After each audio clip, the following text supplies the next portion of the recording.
रात्रीची वेळ होती. दिवसभर काम करून थकलेली एक महिला कामावर घरी परतत होती. घरी जाण्यासाठी रस्त्यावर चालत असताना रस्त्याने जाणारी एक बस जवळ येऊन थांबली. बसमधल्या कंडक्टरला एक साधा प्रश्न विचारायला ती दरवाजाजवळ गेली आणि काही बोलण्याच्या आधीच तिला आतमध्ये खेचण्यात आलं. पुढे काय घडलं ते ऐकून तुमच्या अंगावर काटा येईल. आणि हे जिथं घडलं ती जागा म्हणजे एखादं गाव, खेडेगाव नाही किंवा आडमार्गाच्या रस्त्यावर नाही, तर हे देशाच्या राजधानीत दिल्लीत, आणि तेही एका बसमध्ये. तर काय आहे प्रकरण? हे प्रकरण बाहेर कसं आलं? पोलिसांनी आरोपीला पकडलं का? सविस्तर पाहू या व्हिडिओच्या माध्यमातून. नमस्कार, मी पंकज आणि तुम्ही पाहताय कसं काय.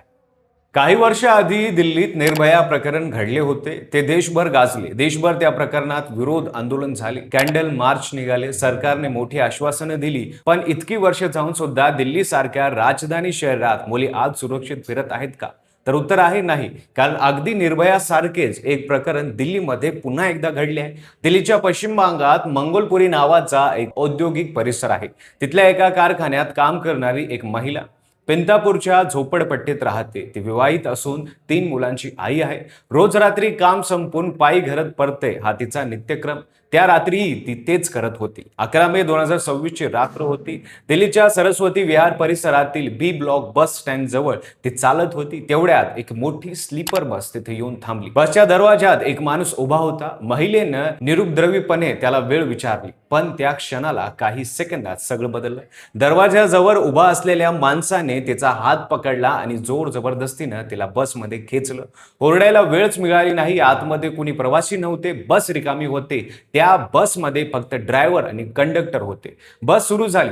सरस्वती विहारहून नांगोलीच्या दिशेने निघाली. त्या बसमध्ये महिलेवर ड्रायव्हर आणि कंडक्टर या दोघांनी मिळून अत्याचार केला. ती विनंत्या करत राहिली, परंतु त्या दोघांनी रात्रीच्या अंधारात आणि धावत्या बसमध्ये एकट्या महिलेवर अत्याचार करत राहिले. ही बस रॉयल ट्रॅव्हल्स अँड कार्गो या खासगी कंपनीची होती. कंपनीचे मुख्यालय हरियाणाच्या फरीदाबाद मध्ये आहे, पण बस त्या रात्री दिल्लीच्या रस्त्यावर फिरत होती. ड्रायव्हर आणि कंडक्टर दोघेही त्याच बसवर नियमित काम करत होते. त्यांना रस्ते माहीत होते. रात्री रिकामे बसने नांगलो पर्यंत जाताना कोणी बघणार नाही हेही माहीत होतं. अत्याचार झाल्यानंतर महिलेला बसमधून उतरण्यात आली. ती त्या अवस्थेत रस्त्यावर होती. त्यानंतर ती नांगोली पोलीस ठाण्यात पोहोचली आणि तिने तक्रार दिली. तक्रार मिळताच पोलिसांनी तातडीने हालचाल केली. 12 डिसेंबर 2012 रोजी याच दिल्लीत याच प्रकारे एका चालत्या बसमध्ये निर्भया प्रकरण घडले होते. त्यानंतर देशभर आंदोलन झाली, कायदे बदलले, निर्भया फंड तयार झाला, दोषींनी फाशी देण्यात आली. परंतु मे 2026 मध्ये दिल्लीत पुन्हा एकदा तेच घडले. तोच प्रकार, तशीच बस, तसेच आरोपी, फक्त पीडित महिला वेगळी.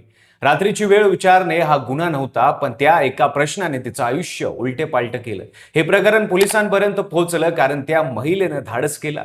ती पोलीस ठाण्यात गेली, तक्रार दिली आणि तेव्हाच कारवाई सुरू झाली. महिलेच्या तक्रारीनंतर पोलिसांनी तिची वैद्यकीय तपासणी केली. वैद्यकीय अहवाल आल्यानंतर राणीबाग पोलीस ठाण्यात FIR नोंदवण्यात आली.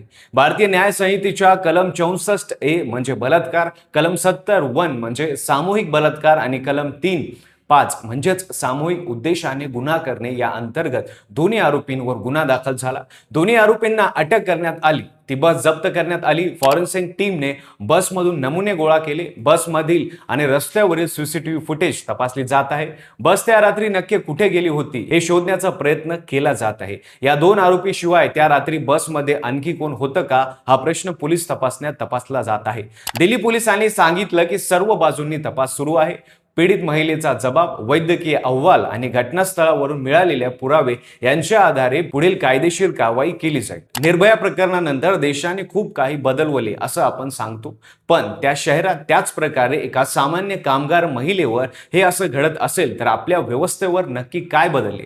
रात्री एकट्या रस्त्यावर चालणे हा कोणताही गुन्हा नाही. वेळ विचारणे हा कोणताही गुन्हा नाही. मग या महिलेला एवढी मोठी किंमत का द्यावी लागली? आज महिला खरं सुरक्षित आहे का? हे असले गुन्हे थांबवण्यासाठी काहीतरी ठोस उपाययोजना करायला हव्यात. नाहीतर असे गुन्हे रोज घडत राहतील. विरोधी पक्षातील लोक आंदोलन करतील, सरकार आश्वासन देत राहील आणि हे असं सुरू राहील. तुम्हाला काय वाटतं या प्रकरणाबद्दल आम्हाला कमेंटमध्ये नक्कीच सांगा. व्हिडिओ आवडला असेल तर लाईक करा. चॅनलवर नवीन असाल तर चॅनल सबस्क्राईब करा आणि बेल आयकॉनला दाबायला विसरू नका. आणि पाहत राहा फक्त कसं काय.